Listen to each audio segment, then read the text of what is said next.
oh boy, are we going to have a better understanding of the fellowship, right? I know this has just made me so much more grateful for the fellowship. So I miss everyone here so much. It's so amazing to see all of your smiling faces. And I give everybody here a virtual hug. You're so loved, even on Zoom. Know that, even on Zoom, when we can't see each other and touch each other face to face, know that every single one of you that's here is so special and so important. Not just to me, not just to the women here, but especially to God. So I just wanted to say welcome to the Metro Miami Women's Midweek Service. And I'm going to open us up in a prayer. Okay.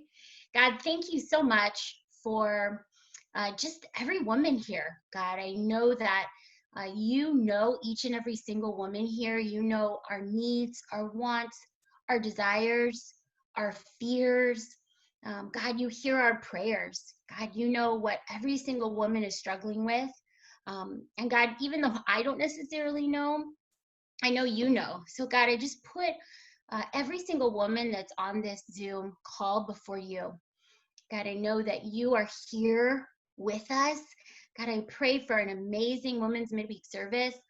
God, that we can not be distracted. I know sometimes on the Zoom calls I can be distracted by my children, my husband, my phone. So God, I just pray that you help every single woman here to be engaged, focused, not distracted, that our hearts will be so open to hearing the message about missions, God. And so excited to hear Linda Moreno preach and teach about the importance of missions, God, from her heart. God, I pray especially right now for Raul Moreno, whose father is going to have surgery for a stroke. God, I pray that you will touch the hands of every doctor in that hospital. God, that you will give them exactly what Raul's father needs, God, to get well and to heal. God, I pray especially right now for all of the family and friends who've been affected by coronavirus, God, whether it's losing a job, being sick, losing a loved one. God, I pray that you will give them a little bit of that peace that transcends all understanding. God, I pray so much for the disciples here, God, that we will be that light of the world. And I was listening to Deb Rajan talk about in her message that we will be the light, God, during this time, that we will shine brightly during the midst of so much uncertainty. God, I pray especially right now for the relationships of the women in the Metro Miami Church. God, Satan is attacking. Satan tried to pull us down with persecution, and that didn't work. So now, God, he's really trying to divide us from the inside out. I pray so much, God, that we will lift up each other's arms, encourage each other, love one another, that even though we're separated physically, God, we will be knit together at the heart spiritually. Thank you so much, God, for this opportunity to pray. And I pray all these things in Jesus' name. Amen.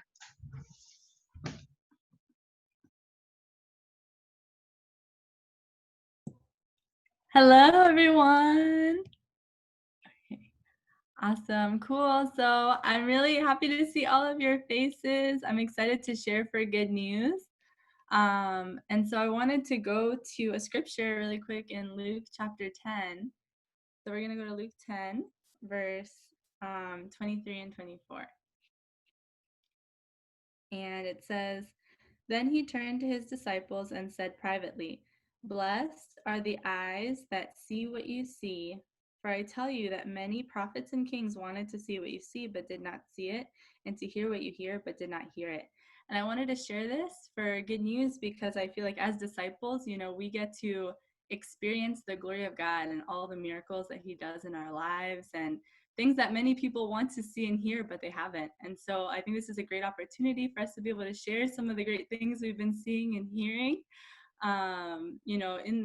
in the church and just all around. I wanted to share a quick piece of good news myself. I've been doing power hours. Every day I dedicate at least an hour to missions. And today I went through my phone, at least 100 people were messaged through my phone contacts, and I've had people donate at least, I think it's almost $100 today, but it's been people like my high school teachers. Like, it's so crazy. High school teachers, friends from college, and even I've had friends from like middle school and just old friends also donating. And so you never know who's going to donate, so always reach out to as many and like keep going after that. So I wanted to give everyone a chance to be able to share for good news. So we have if you guys can raise your blue hands just so I can see who wants to share, and then we'll just keep it to one piece of good news each, so that way everyone gets a chance to share. Okay, I see Nishi put her blue hand up. Go ahead, Nishi. Hi everyone, my good news is actually a girl named Crystal. A bunch of the South women have just been studying the Bible with her, and it's so amazing because Andres actually met her back in November, and it's just been so awesome just seeing how open her heart is and how soft it is just to the scriptures. And so, she totally wants to become a disciple. Please be praying for her as we're going to be doing another big study with her tomorrow. And prayerfully, she can become our sister on Sunday. Once again, she can't be here because she has lab class, but please be praying for Crystal. Awesome. Cool. And then Jess, Sherifont. Hi, lady. Oh, wait, can you hear me? Yes. Oh, okay. Hi, ladies. My good news is Stephanie. So these past couple of days have been a lot. But your heart, just to make sure each and every single one of us are encouraged, each and every single one of us are taken care of. And as far as like the women who are studying the Bible, just coming up with all these ideas, and it's just inspiring to see and knowing that, just our relationship, growing throughout all this craziness. And I love you, and I love each and every single one of you guys, and miss you. So Awesome. Thanks for sharing. Okay, so I want to have Betty share. Okay. Hey, everybody. I miss you guys. So I wanted to share about Ivania. She's a woman that's come out to our Spanish Bible talk, I think, the last 2 weeks. And we did a Seeking God study with her last night. She was super open, has really been wanting to seek God. She kind of was wanting to study the Bible, kind of even asked. And the cool thing is she got met, I think like about 5 or 6 years ago, before we were here as a church, and by a brother who is no longer here in Miami. He's in another city, and he shared with her when he was going to a different church. He wasn't even a disciple when they met, but he was religious and shared with her. And now she's coming out to our Bible talk, and now she's studying the Bible. So yeah, pray for Ivania. We're doing, I think, the word study on Saturday. Awesome. Okay, Jessie. Hi, ladies. Oh my goodness, it's so good to see all of you guys. Okay, so I have one piece of good news, like Juliana said, even though I have so much great things that God has been doing. But one thing specifically, I just wanted to lift up Helen Sullivan, our women's ministry leader here. She actually just has been pouring out her heart to many people in the church that, have lost their jobs, and just really encouraging. Like my laptop broke that I was using of a friend, and Helen gave me a laptop to use so I can look for jobs better and have a bigger opportunity to find a job with a more equipped device, especially if it's going to be remote. So I'm just super grateful for the kingdom and for our amazing leaders that God has provided for us. Yay, awesome. Okay, so there's Steph, Vienta, Moya. I don't know which one of you want to share, but whoever. Okay. So it's crazy how me and Jessica are so unified, because I was going to share about her. But yes, my good news is Jessica, like through everything, I got to see how, like, man, how convicted she is, and she's very strong, because even though it's happening, but you get to see how, that's the thing, you really have to have a strong conviction, because when Satan do come, like, he's gonna try to take as many as possible. But just seeing how, we're both fighting for the women, we're fighting for unity and just fighting. And so I just want to thank Jessica for really having that conviction that God has called us to have. So you're my good news. Yeah, so my good news is Emily, Tara, and Lucy. I don't know if Lucy, yeah. They, surprised the household, the SWAT household. Yeah, they came over and bring things.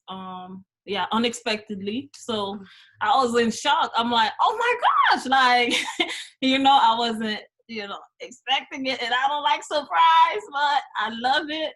Anyway, yeah, that's my good news. Sorry, I wanted to share. Oh my gosh, baby. Yes, ladies. That was also a part of my good news was Emily, Tara, and Alicia. They stopped by Alicia today and then Emily like a week ago, just dropping off goodies to our household just to encourage us, which is like so super amazing, and we appreciate it. It shows the women and like the heart of God in the women. And then my other piece of good news is Kathy Walker. Since Kathy has been in the North, and the short time that I was able to just be in the Bible talk with her, like her heart and her gentle character is just something to really imitate, because she's just such an impactful woman. And the way that she shares in the studies and just really pours out her heart daily, it's just something that like God would be like, happy about, and the angels are dancing. So Kathy, I'm just super grateful for you and just for your example and your relationship with God. Thank you. Awesome. Cool. So Tia Wells. Hi, everyone. I miss you all so much. My good news is actually Julie. I was telling her, I was like, yo, I really need help working out during this quarantine. I've like not done anything physical. And we set up a time on Zoom to be able to do a workout together this morning. So I'm really encouraged just to have sisters who, when they see a need, they're like, okay, let's do this together. So I'm really grateful for her. I love you, Tia. Okay, next we'll have Kathy. I don't know, I think it's Kathy Green. Yeah. Hi, everybody. Well, everybody that's been here for a while knows like that my last job was super challenging, and I was always getting persecuted. So I have a new job, and I just want to encourage everybody with what God can do. This week was Nurses Week. I've been there for 2 months, and my boss wrote me a card for Nurses Week, and she said that she was so thankful for my peaceful, wise spirit. And just the change that is from what I came from, is absolutely a miracle from God. Wow, that's amazing. Thanks for sharing, Kathy. Okay, Christina. Hey ladies, I miss all of you guys so much. Just wanted to share good news about all of you, really, just the kingdom. My birthday was yesterday, and my heart is literally just so full. Just all the text messages, phone calls, video messages, just every means, that voicemails, like I'm just so incredibly grateful and just so thankful for each and every one of you guys, and love you guys so much. And on top of, so yesterday was my birthday, and I did a birthday fundraiser for missions, and yesterday I was able to raise over $150 through that. And so just really grateful for what God's doing, and I really love you guys, and I miss you all so much. Awesome. Thanks for sharing, Christina. So we'll have to stop there, but thank you all. And if you still have good news to share, just definitely write it in the chat so we can all hear about it.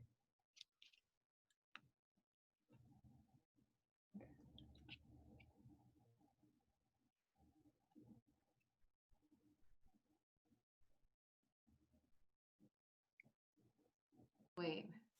Okay, believe it or not, I couldn't find myself to unmute myself. So we have a guest speaker right now. I have asked Linda Moreno, who she and her husband lead the church in Sao Paulo, Brazil. I've asked her to come on and talk to us about special missions, because we're almost to the end of our special missions collection. And she and her husband, I'm not going to say the story, but she can tell you the stories. But they went down to Sao Paulo a number of years ago, and now we have churches all over South America and Mexico. And so I thought it would inspire you guys just to hear some of her stories. So Linda, please go ahead.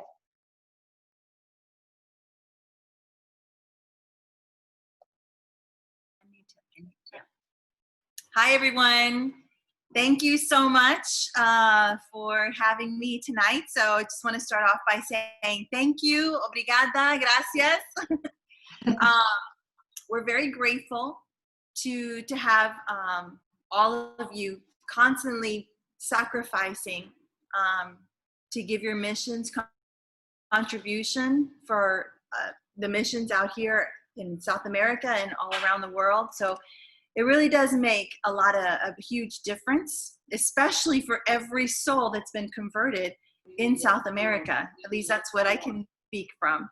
So I wanted to talk to you a little bit about what's happened out here. Yeah, like Helen said, the church in Sao Paulo started with 7 disciples. We came out here, and now we have 265 disciples, and we've broken up into 4 different regions. Oh yeah, I have a little presentation, so I'm going to share my screen with you so you can visualize. The host has to share what you have done. Oh, maybe oh, Helen, I think you got to let me share the screen or something, which I don't know how that works. So. Let's try again. Oh, there we go. Okay.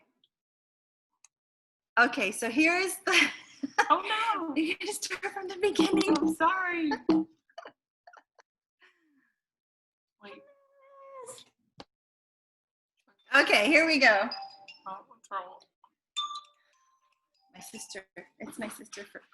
A million things happening all at once. Sorry. Okay, so this is the South American World Sector. And to change the screen. Okay, so, okay, yes, that's us. Me and Raul, we lead the church here in Sao Paulo. We came out here with 7 disciples, and now, like I said, we're 265 disciples. But we've sent out a bunch of mission teams. So here are the leaders of the South American World Sector. There's Daniel and Carol in Peru, Lucy and Carlos and Lucy in Mexico, Alfredo and Alejandra in Chile, Tulio and Baitza in Colombia, and Caio and Carol in Rio, Renato Maria Jose, who are the right-hand couple here in Sao Paulo. Then there's Vinny and Bia, who I think all of you know pretty well. And then Luisa and Malu, who were just sent out to Campinas. So we've sent out all of these mission teams except for Carlos and Lucy. And all these leaders have been baptized, except for Alfredo and Alejandra also, have been baptized and raised here in Chile and Brazil. And this is the Brazil, but this is the campus and singles retreat. So it's a picture of the campus and singles retreat. They had a great time. And here is Rio. You guys can see they do their baptisms at the beach in Rio. This is Bogota, Colombia, where I was born. So here's the church in Bogota. And this is Lima, Peru, where Daniel and Carol are. They're leading there. This is the mission team that we just sent out to Campinas. Campinas is a city not too far from Sao Paulo. It's a city kind of like Gainesville. So it's like a campus city. So it's like the whole town revolves around Campinas, kind of like Gainesville. So, and they are going to have a baptism. They had a baptism that day of the conference, and now they're going to have a baptism this week also. We've had 3 graduating classes of ICCM, which is very inspiring also. And then I wanted to talk about 3 girls that I think are pretty inspiring to me. The first one is Valeria. Valeria was baptized at the conference, and she's really an amazing girl because for her to get baptized, she had to forgive her brother's murderers. So in some parts of Sao Paulo, it's very dangerous, and her brother was at a school. He was at his school, and there were some guys that came in and shot up the place, and he died. And that was very hard for her. But, you know, working with her in the scriptures and prayer, she was able to do that. She also lives really far away. So to come to church, it takes her about 2.5 hours to come to church. And she comes to every meeting of the body. Well, she still comes to every meeting of the body, actually, but, you know, with this craziness, she doesn't leave her house. Then there's LUANA. LUANA is on the left, I think, if that's anyways, she's the younger one. That's LUANA. She's studying medicine at USP, but she got baptized in her second to last year of college, of medical school, which is really difficult. And so that she didn't give any excuses. She gave all of her heart, and she is in the water actually because she baptized her mother. So that is LUANA's mother, which is really awesome. And they're both great disciples. They love the church. And then finally, here's someone I think everyone knows. This is DAMARIS. And she's really amazing. I mean, other than, you know, you guys know her very well, but when she came here, she placed membership here in Brazil, but her family actually lives 6 hours away. So she moved here to Sao Paulo, and she moved without knowing anybody. I mean, she knew Bia a little bit from, you know, computer, the virtual studies that she helped with, but she moved here. She didn't know anybody. She only knew the church. So she moved here simply because of her conviction for the kingdom, which I think is really amazing. And now she sings in our services, and also her parents started studying the Bible. So, I mean, it's just been awesome. I have another study with her mother on Thursday night, so you guys can be praying for that. But I just wanted to share this with you. I hope that it inspires you. I'm very grateful for all of you. Thank you so much. Prayers, please, for us and for my husband and his family. We're going through a little bit of a difficult time with Raul's father. But I know God is in control, and I just want to let you know how grateful I am, because I know that it is a sacrifice. I know that you guys are sacrificing a lot, and you're doing everything you can to give your missions with all of your heart. And I just want to let you know that I'm very grateful for it. And all of the people that you saw here and more, because it's not everybody, are very grateful too. Thank you. Linda, thank you so much. That was awesome. Can you do me a favor? Remind me what year you moved to Sao Paulo. 2011. So 2011, I don't think Linda mentioned, they had a mission team of 7 people. 7. Yep. 7. And now how many churches are there all over Latin America? Let's see. 1, 2, 3, 4. There's 4 now churches like around Latin America, but then we also broke up into 4 regions. Yeah. And so then that's all starting from 7 people. So I just wanted to make sure the whole rest of the church here knew that. They've done, God's used them to do something amazing in South America. And we're so grateful you could take a few minutes out to just share your lives with us. Thank you. Thank you. Love you all. Thank you. All right. Love you. So sisters, I hope you're totally inspired by that. Oh dear, did I lose? I think I lost myself. Sorry, 1 second. I hope you're inspired by that. I just wanted Linda to come and speak because this is where your missions goes. There was only the church in Santiago before they went down to Sao Paulo with their family and 5 other disciples, and now their church is all over. So right now we'll have announcements, and then Tia Turner is going to give the lesson tonight. So there are just a few announcements. Missions, you know, is May 24th. There are a couple of great ways you can still raise money if you're short coming up with your missions money. Rally Up is still going. So anyone you can think of, anyone who's in your phone, like I think it was Juliana who shared. She was just going through her phone and she sent out something to 100 people and raised money today. Like Rally Up is great, the raffle. doing a fundraiser on Facebook, like Christina shared about, raises a lot of money quickly. There's so many things you could do to raise money. You can sell things, you can online, you can do a variety of things. But missions will end May 24th. The second thing is there's a Teen Devo this coming Friday. So it's our first Teen Devo. It is virtual, obviously, so that will be something. But if you want more information about it, please contact Isaac Gonzalez or AJ Betancourt.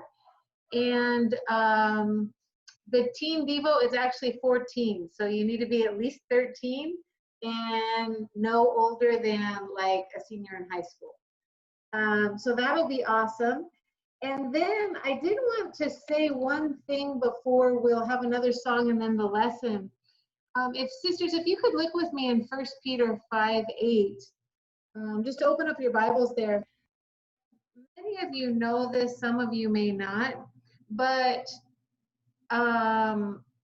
this week, between Sunday and today, both Danny and Jada from the north fell away. They both decided to leave God, to leave the church. And I wanted to talk about it for a minute because here's the thing. This quarantine / shelter in place has been going on for a very, very long time. And 1 Peter 5:8, I just wanted to read it to you. It says, be alert and sober mind. Be alert and of sober mind. Your enemy, the devil, prowls around like a roaring lion looking for someone to devour. And I wanted to share that with you because this is how Satan acts. He acts like a lion. What does a lion do? If you've ever studied out anything about a lion, they go after the weakest or the sickest or the person who's the animal that's separated from the flock or whatever, the herd, whatever it is, right? And so we've been separated from each other for 2 months now with little to zero contact. And so what's happening, Satan is really going after attacking people right now. And so I'm bringing it up because we need to be on our guard. And, you know, even today as I was praying about it, like I don't want anyone to lose their faith during this time. I want our faith to grow stronger. But as I was praying about it, I thought, well, what are some things I actually like about the quarantine? Like I kind of like staying home sometimes. I like being to myself sometimes. I'm much more naturally a wallflower rather than someone who's out and about in front of people. And it hit me today, wow, that's dangerous as a disciple, right? Because God wants us to be around the people, sharing our faith, loving people. And so it even helped me be sober-minded. I need to be careful in my heart what's going on so I can guard my relationship with God. So let's commit to 2 things tonight. Let's commit to guarding our own hearts, but let's commit also to trying to help guard other people's hearts and people stay faithful during this time where we don't have as much fellowship. And you know, unfortunately, the Bible does say the love of most will grow cold. And that's a sad truth. But let's really encourage each other and love each other. And when people do fall away, it's nobody's fault. We can all learn something, but it's not like anyone did something wrong. It's just people wrestle in their relationships with God. So let's pray for each other and let's give our hearts to each other and really end this time we have in shelter in place really strong. So we'll have a song right now, and then Tia will come and do the lesson. Tia, I'm super excited to hear you preach. Awesome. Thank you, Helen. Okay, so we're going to sing This Little Light. This little light of mine, I'm gonna let it shine. Oh, this little light of mine, I'm gonna let it shine. This little light of mine, I'm gonna let it shine, let it shine, let it shine, let it shine. Oh yeah, won't let Satan blow it out. I'm gonna let it shine. Oh, won't let Satan blow it out. I'm gonna let it shine. Won't let Satan blow it out. I'm gonna let it shine, let it shine, let it shine. this little light of mine. I'm gonna let it shine. Oh, this little light of mine. I'm gonna let it shine. This little light of mine. I'm gonna let it shine. Let it shine. Let it shine. Let it shine. Oh yeah. Let it shine till Jesus comes. I'm gonna let it shine. Oh, let it shine till Jesus comes. I'm gonna let it shine. Let it shine till Jesus comes. I'm gonna let it shine. Let it shine. Let it shine. Let it shine. Oh yeah. Singing this little light of mine. I'm gonna let it shine. Oh, this little light of mine. I'm gonna let it shine. This little light of mine. I'm gonna let it shine. Let it shine. Let it shine. Let it shine. Oh yeah. Let it shine. Let it shine. Let it shine. Oh yeah. Let it shine. Let it shine. Let it shine, oh yeah.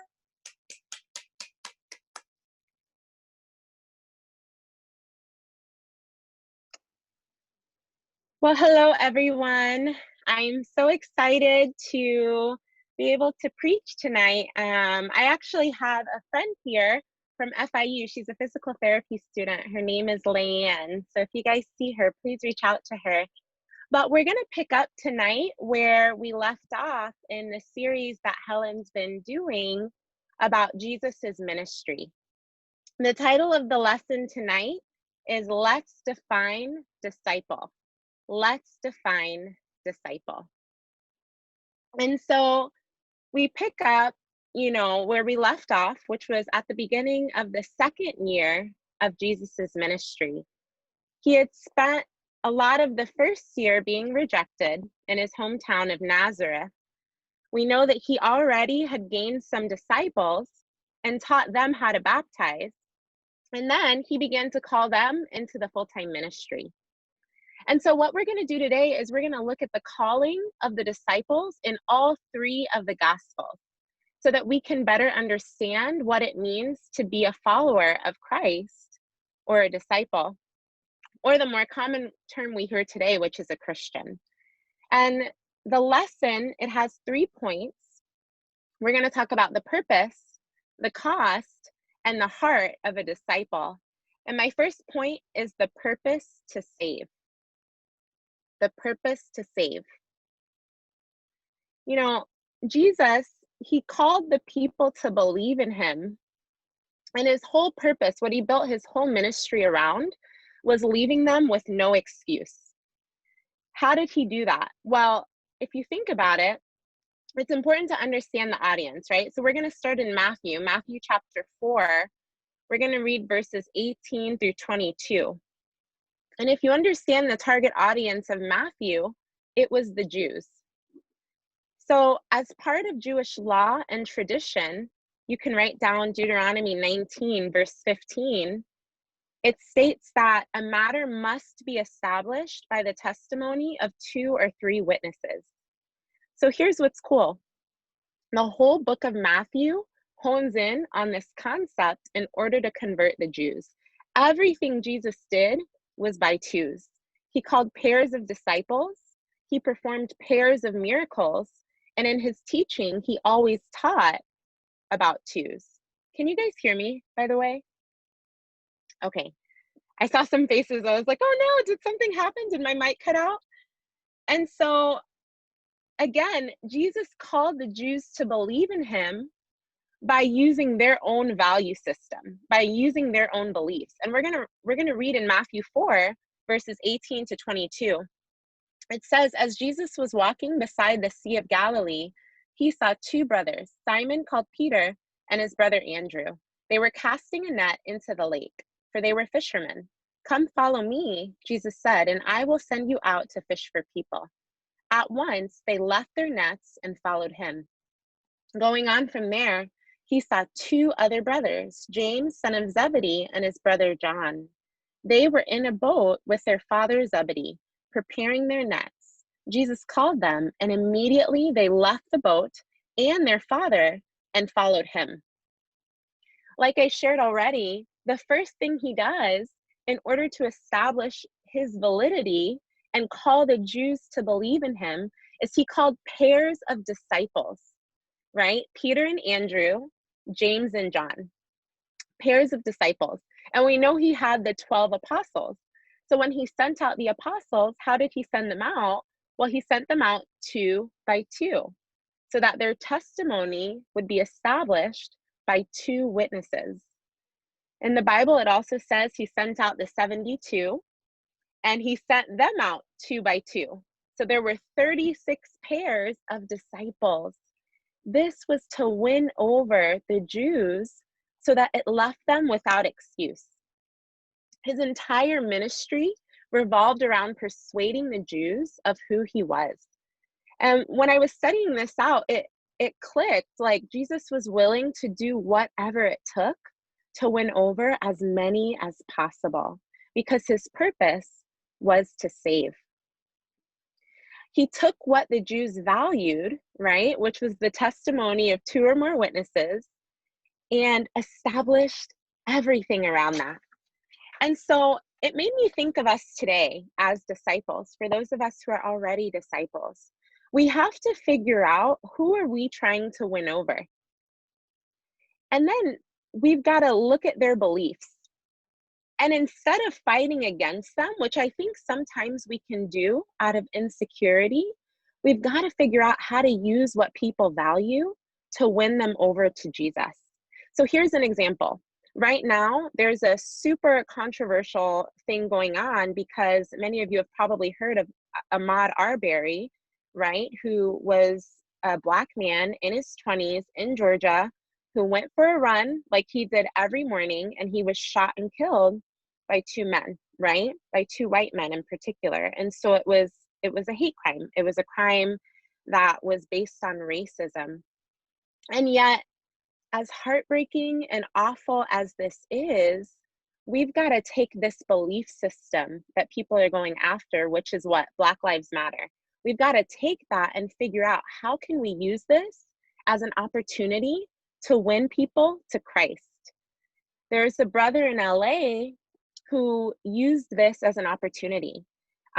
He ended up running, and he's not Black, he's actually white, and he ran through a predominantly Black neighborhood on Ahmaud Arbery's birthday. He ran 5.8 miles through a Black neighborhood and waved at everyone as he passed by, just to show respect.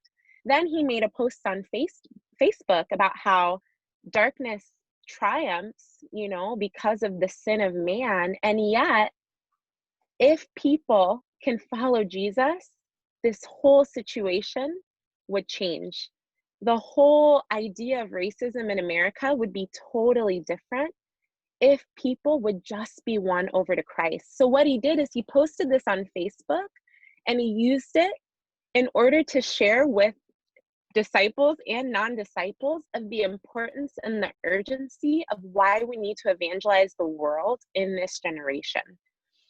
And it really convicted me, like, people believe many things, but are we using those things to win them over to Christ? And so how would you use something like this to win people to Jesus? Well, an example is maybe if you're one race, share your faith with a different race. Go after it to show people, hey, Jesus values all races. Jesus wants everyone to be saved. Maybe use it as a conversation starter. This is something that will really catch people's attention. You can really use it to pull them in and then to share about the love of Jesus. And this was the whole purpose of the Gospel of Matthew. And it shows me Jesus's heart, that by any means necessary, he wanted to establish the truth and call people to believe in a way that they could understand. And this is also the very purpose of a disciple, which is to make the most of every opportunity so that Jesus can save them, so that people can believe in him. Within the whole fabric of Matthew, was the theme. You must believe. There is no excuse. I've based this whole gospel on your value system so that you guys can have an opportunity to know who I am, because his whole purpose was to save. You know, the second thing he does in the book of Matthew is he always uses pairs of miracles. So first we talked about the pairs of disciples. Well, he uses pairs of miracles. In Matthew 8:28-34, the Bible says he restored 2 demon-possessed men. In Matthew 9:27-30, it says he healed 2 sets of 2 blind men, also in Matthew 20. You know, the miracles Jesus performed were with a purpose. They were with a purpose to win over the Jews. Why? Because miracles build faith. And I wanted to share just about a couple of the miracles in our ministry in the South, one of which is Juliana. Juliana was baptized in the church in Gainesville when we were there over 3 years ago. And we asked her to move with us on the mission team to Miami. And so in order for her to move, she would actually have had to delay graduating a whole year and switch her major so that she could take online classes at UF while starting up the campus ministry at FIU. And she did it. And I believe that it's because of this miracle that Jesus produced, one, in her coming to know Christ. She was very religious before, grew up in a very religious Brazilian family, but gave all of it up to follow Jesus. And then God performed another miracle in her life by allowing her to move here to Miami. And I believe that that's why the women's ministry is where it is at FIU, is because of her faith and the miracles that God did in her life. You know, another miracle I wanted to talk about is Natasha. A lot of you know Natasha. She was baptized in our campus ministry in Orlando, and she came to a campus conference in Gainesville after only having done the discipleship study. She literally kept me up later than anyone else I've ever studied the Bible with. We studied the Bible with her until like 3 a.m. every single morning, and she was baptized that very same weekend on a Sunday, on the same Sunday of the conference. And she gave up everything literally overnight because it's possible, and because this is the miracle of Jesus that he performed in her life. She also ended a 4-year relationship over the phone from our hotel room. She was like, you know what? I'm so sorry. This isn't worth it. I've got to be right with God. That's a miracle. And it brings me back to my point. Everything Jesus did was to win over the Jews and bring them to a belief in him and give them no excuse. And so what's the point of these miracles that I've shared in the lives of these women? Well, the point is these miracles are evidence of Jesus Christ. There's no other reason why people would be that insane in the eyes of the world other than the fact that Jesus is real. You know, I want to ask you, what miracles have happened in your life or in the lives of those around you that you can share? What miracles can you think about in your life or in the lives of others that you can share that will help people to come to faith in Jesus? You know, the third thing Jesus does in twos is he preaches. And this is kind of an interesting concept. So I'll give you just one example of this. But when asked what the greatest command was in the scriptures, he actually doesn't sum it up in one command. He sums it up in 2 commands. In Matthew 22, in verse 37, it says, Jesus replied, "Love the Lord your God with all your heart and with all your soul and with all your mind. This is the first and greatest commandment, and the second is like it. Love your neighbor as yourself. All the law and the prophets hang on these 2 commandments." You know, you can write down Matthew 27, verse 38, which talks about how Jesus was killed between 2 criminals, and Matthew 21, verses 1 through 11. And it's where Jesus proclaims to the Jews that he is the Messiah as he fulfills the prophecy of arriving on 2 donkeys. And so again, intertwined in his entire ministry is this theme of twos in order to establish validity in the fact that he was the Son of God, in order to bring the Jews to a belief in him. There are so many other examples, but what teachings from the Bible do you go to when convincing others of who Jesus is? I think a lot of the time we kind of get stuck because we don't do the research that we need to do in order to know what we need to teach to really draw people in and help them to believe in the Word of God. You know, when talking to a Jew, this is one of the things I've used in the past. Hey, did you know in the Old Testament there are over 425 messianic prophecies and Jesus fulfilled every single one? That's incredible. You know, the other thing I've used is apologetics, which is just defending the gospel using historical and scientific, even medical evidence, and using these things that people rely on to defend the truth of the Bible. One of the examples of this, I love to use this one. God calls his people in the Old Testament to circumcise their children on the 8th day, right?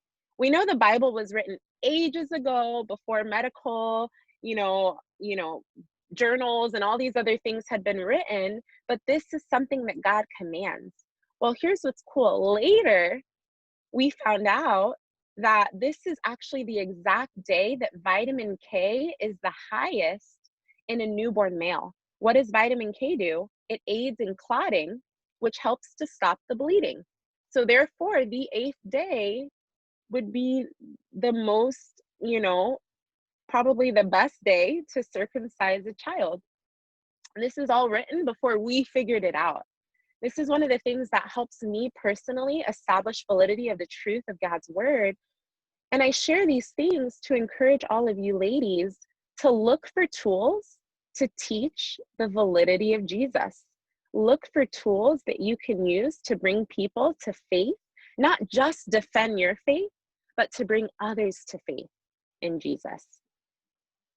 In 2 Timothy 2:15, the Bible says, do your best to present yourself to God as one approved, a workman who does not need to be ashamed and who correctly handles the word of truth. And I'm going to close out my first point with that. I think this is the whole purpose of a disciple. The purpose is to use God's word correctly. The purpose is to use whatever means necessary in order to help people to come to a knowledge of the truth of who Jesus is. And so that brings me to my second point, right? The first point was the purpose to save. The second point is the cost to pay. So we're going to look at Mark 1, verses 16 through 20. And it says, as Jesus walked beside the Sea of Galilee, he saw Simon and his brother Andrew casting a net into the lake, for they were fishermen. Come follow me, Jesus said, and I will send you out to fish for people. At once they left their nets and followed him. When he had gone a little farther, he saw James, son of Zebedee, and his brother John in a boat, preparing their nets. Without delay, he called them, and they left their father Zebedee in the boat with the hired men and followed him. You know, this is the passage of the calling of the first disciples that most of us are the most familiar with. But I love that we're going into each of them in the Gospels because we see a different side of discipleship in each passage. Here, we see that Jesus was purposeful in everything he did, even the time at which he called the disciples to follow him. So when did he call them to follow him? Well, they were at work. I think we can read the scripture and think, oh, they were just fishing. It was leisure. They were having fun. No, they were literally working with their fathers. It was a family business. And Jesus rolled up into their company and said, hey, come follow me. And I'm going to teach you how to fish for people. And so if you think about it from a worldly perspective, this seems totally unreasonable. Why interrupt someone at work? Can't you find a different time to call someone to follow Jesus? Here's the thing, there will never be a good time. It will never be convenient, but how we respond to the timing of Jesus's call exposes our hearts. I'll say that again. How we respond to the timing of Jesus's call exposes our hearts. I believe Jesus called them during this time at this very moment because he wanted to see what was the most important to them. Was it their career? Maybe for some of us, we don't have careers, but we're in school. Is that what's most important? Was it their fathers, right? 2 of them left their fathers in the boat to follow Jesus. You know, for some of us, maybe it's not our family per se, but our family's view of us. We care more about what they think of us than we even do about them. What is most important to us as disciples? Maybe you're feeling like being a disciple during this quarantine is inconvenient. You're like, man, like having to show my face on Zoom when I just washed my hair is so inconvenient. Check your heart. Jesus has chosen you to follow him now. You know, during this time, many of us were back home staying with family, and it's easy to lose conviction when you go home and you're with family. Even for me, I've been a disciple for almost 12 years. And when I stay with my family, the part of my family that they're not religious, they're very liberal, they have very different beliefs than we do, it can be easy to fall back into who I was before. And every day I have to check my heart.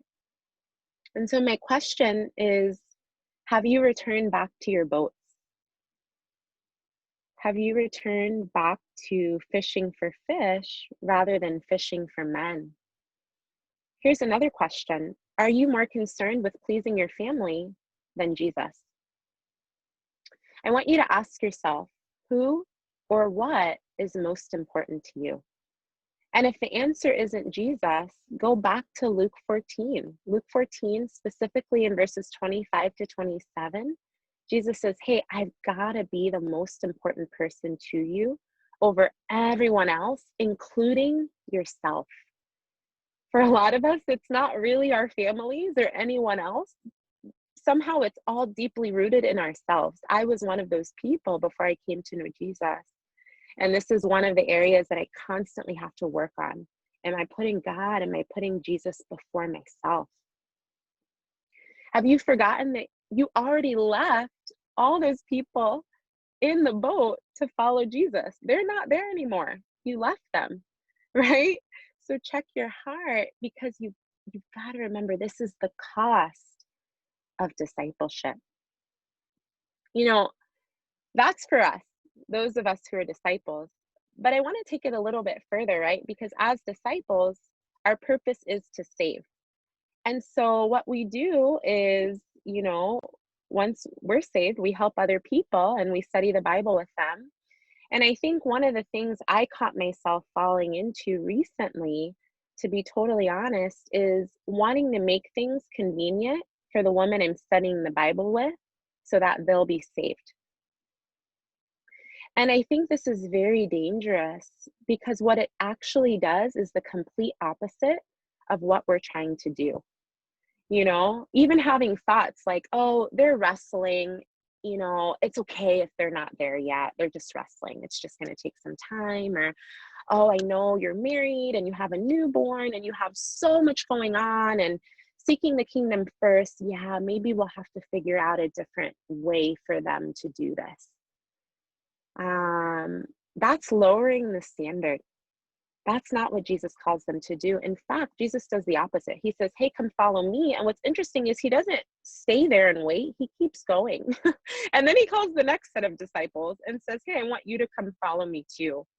He doesn't lower the standard so that he can make it more convenient for them, because making it inconvenient actually exposes their hearts and whether or not he is the most important thing to them. When I joined this church, it was in 2010. It was the most inconvenient time in my life because I had just finished my sophomore year of college.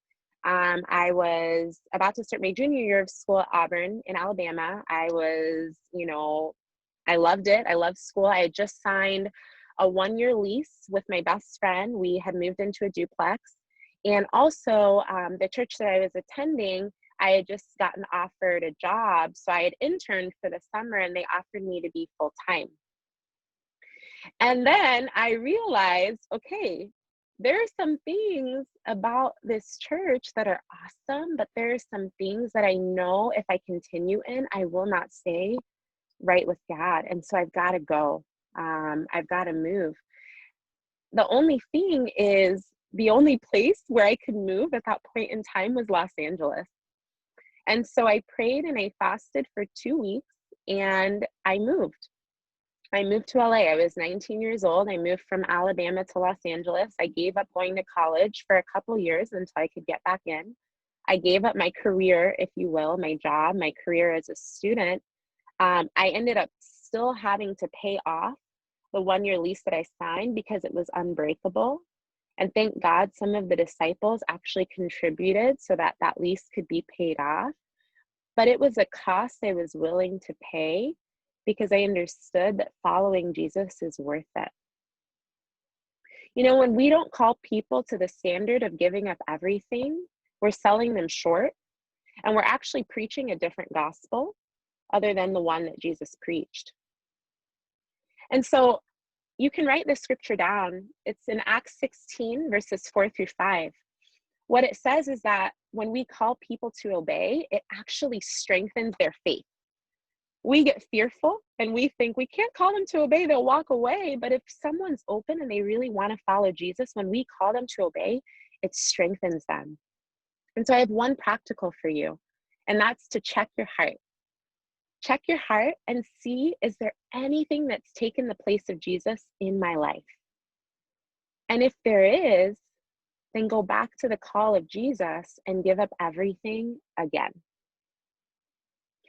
I only have one more point, and it's the heart to obey. The heart to obey. And so turn with me to Luke 5, and I'm going to read verses 1-11. It says, one day as Jesus was standing by the lake of Gennesaret, the people were crowding around him and listening to the word of God. He saw at the water's edge 2 boats left there by the fishermen who were washing their nets. He got into one of the boats, the one belonging to Simon, and asked him to put out a little from shore. Then he sat down and taught the people from the boat. When he had finished speaking, he said to Simon, "Put out into deep water and let down the nets for a catch." Simon answered, "Master, we've worked hard all night and haven't caught anything, but because you say so, I will let down the nets." When they had done so, they caught such a large number of fish that their nets began to break. So they signaled their partners in the other boat to come and help them. And they came and filled both boats so full that they began to sink. When Simon Peter saw this, he fell at Jesus' knees and said, "Go away from me, Lord. I am a sinful man." For he and all his companions were astonished at the catch of fish they had taken. And so were James and John, the sons of Zebedee, Simon's partners. Then Jesus said to Simon, "Don't be afraid. From now on, you will fish for people." So they pulled their boats up on shore, left everything, and followed him. Here we have the same account of the calling of the first disciples, but from the perspective of Luke. And I love this account because what it shows is the sovereignty of Jesus, and it shows really what attracted them to follow him. What's happening here is he's preaching to the people. And this is really interesting. So he's already preaching, he's already doing his thing, and then he asks Simon, "Hey, can I have your boat and can you put it out a little from shore?" So this is before Jesus even called them to follow him and fish for people. He says, "Hey, I need something from you." This helped me to see that following Jesus demands our resources. Jesus is not afraid to ask us for whatever he needs to save as many as possible and to reach as many as possible. And I'm so grateful that Linda came and just spoke about the church in Sao Paulo and how it started with 7. And now there are over 265 disciples. It made me think about special missions and how it's something we give every single year. And at times, I believe as Americans, we can maybe be a little greedy I think as people in general, but I do believe that this is a sin that permeates America because the whole country was built on basically have everything you want, the American dream. Work so that you're provided for, work so that you're satisfied. And so even in my heart, this can creep in there.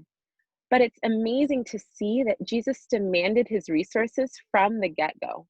He didn't say, oh, he's too young spiritually, or, oh, I haven't even called him to follow me yet. He said, this will expose whether or not this man is ready and willing to follow me. Hey, give me your boat, and then I want you to do this with it. And I want to ask you, is there anything you're unwilling to share with God or with God's people? The second part of this is he tells Simon to put out the nets again.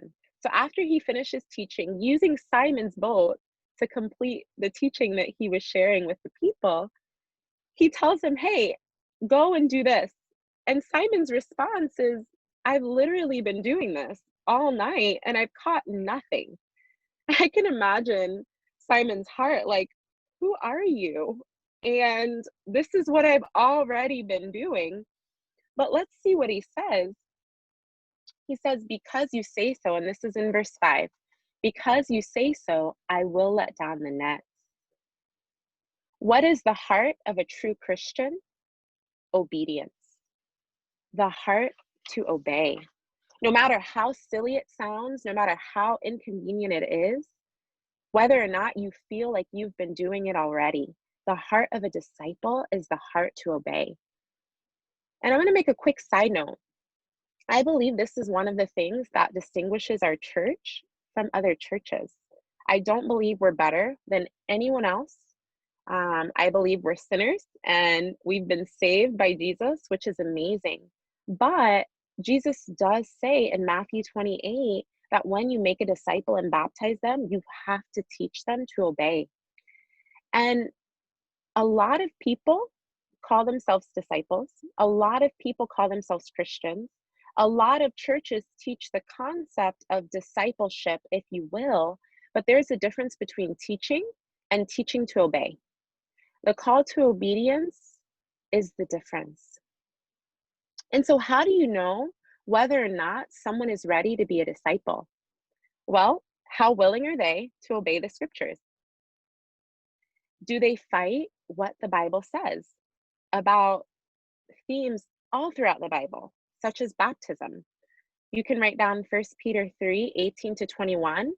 It says that baptism is what saves us now. You know, do people fight the scriptures about not being yoked together with unbelievers? You can write down 2 Corinthians 6:14.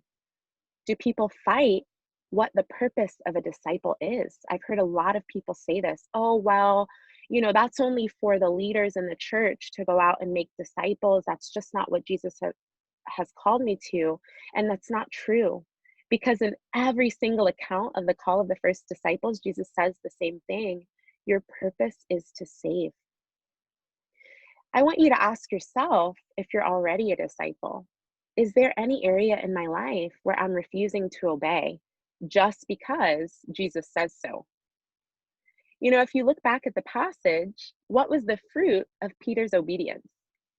Well, the fruit was fish, and it was more fish than they could handle. And it makes me think, wow, this is a miraculous catch of fish.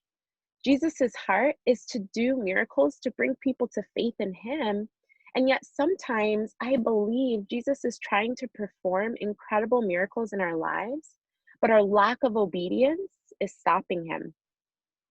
If Peter chose not to obey Jesus in this moment, there would not have been the miraculous catch of fish. And he wants the same thing for each of us, but he does need us to have an obedient heart. I wanted to share about one more person before I close out, and that's Nishi. And Nishi is the type of person who sees what the scriptures say and she does them. That's just her conviction. That's what she believes. That's who she's always been. And that's how she is when she studies the Bible with people. You know, she literally moved overnight, like on her own accord, from Boca to Gainesville in order to study the Bible and get baptized. And I remember her coming up to me after a church service and saying, hey, I would like to get together with you. And I was like, okay, that sounds great. Her sister and brother were disciples already in Gainesville. And so we got together, and I remember she always reminds me I was very pregnant, and I even asked her to touch my stomach, and she was a little weirded out by that. But the whole conversation, she just wanted me to study the Bible with her. I didn't even know this girl. So I was like, let me get to know you first. Like, I don't know what you want. You know, I want to know who you are. And she was a little impatient. But we got together, we talked, and we read a couple scriptures. And then the next day we studied the Bible. And we studied the Bible for 2 weeks. And in that 2 weeks, Nishi saw the scriptures and she obeyed them. She gave up going to optometry school in Pennsylvania because there wasn't a church there. And she decided, I'm going to seek the kingdom first. She broke up with a boyfriend of, I believe, 4 years, who had a huge influence in her life because she saw, I cannot be yoked together with unbelievers. You know, she prays to get her heart to the right place, but she makes no excuse for obeying Jesus. And I believe because of that, Crystal, who, Lord willing, will get baptized very soon, has the same radical heart to obey. You know, the heart to obey comes from a heart of humility before God. Once Peter saw the miraculous catch of fish, he fell on his knees before Jesus. And this is really important. Falling on your knees before Jesus, falling at his feet, is actually a sign of reverence, but it's also a plea for mercy. If you study it out in the New Testament, it's a sign of reverence, but it's also a plea for mercy. So what he's saying is, have mercy on me. I'm not even worthy to be in your presence. Being with Jesus helped him to see his sinful state. And it was that humility that caused him to obey. And so where are you tonight? You know, tonight we've looked at the purpose of a disciple, which is using whatever means necessary to bring others to belief in Jesus. We've looked at the cost of a disciple, which is allowing nothing to take the place of Jesus in your life: school, career, family, your family's view of you. And we've looked at the heart of a disciple: humble obedience to Jesus because he says so. If you're already a disciple, I want to call you to recommit to being a true disciple again.